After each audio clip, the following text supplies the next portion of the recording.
It's been an interesting year, I'll tell you that. So probably in February, March of last year, 2019, I noticed a few things physically that were kind of concerning.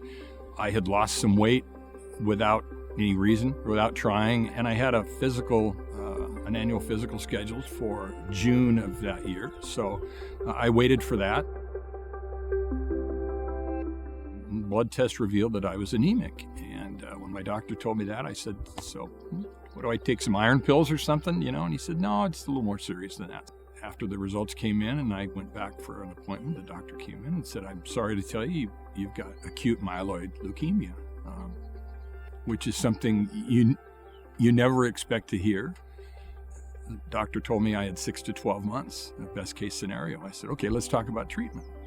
With mine, it was a particularly aggressive form that the statistics showed even after remission with chemo would probably come back within a year, and that would require a stem cell transplant. So I asked him where the best place for that kind of treatment was, and his answer was Seattle Cancer Care Alliance. I moved over on the 4th of September, rented an apartment, and I began treatment, which initially was chemotherapy. And the idea is the chemo gets you to a state of remission where there's no evidence of residual disease.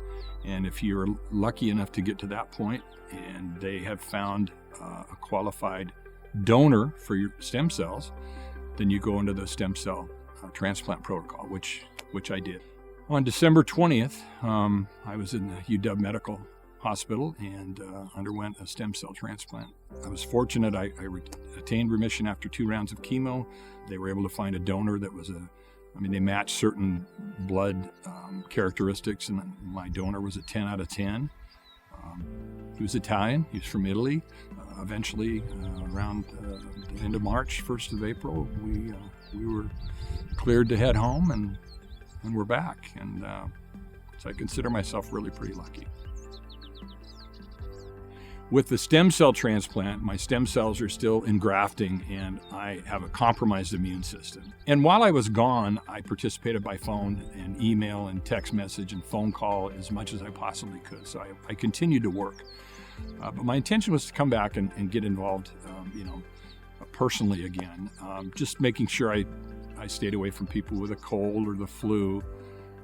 And then the coronavirus hit. And it hit Seattle, as you know, extremely hard.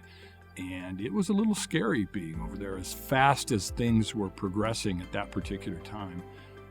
Getting back here, it's even more important with my immune system that I practice good social distancing and stay home and stay safe. I want to do the best I can to take care of myself. That said, with all the technology we have, I'm able to work, I'm able to participate. It feels really good to be back and be able to participate in county government. I just can't imagine a better place to live. It's beautiful here, and we're so fortunate, to live in an area that we do.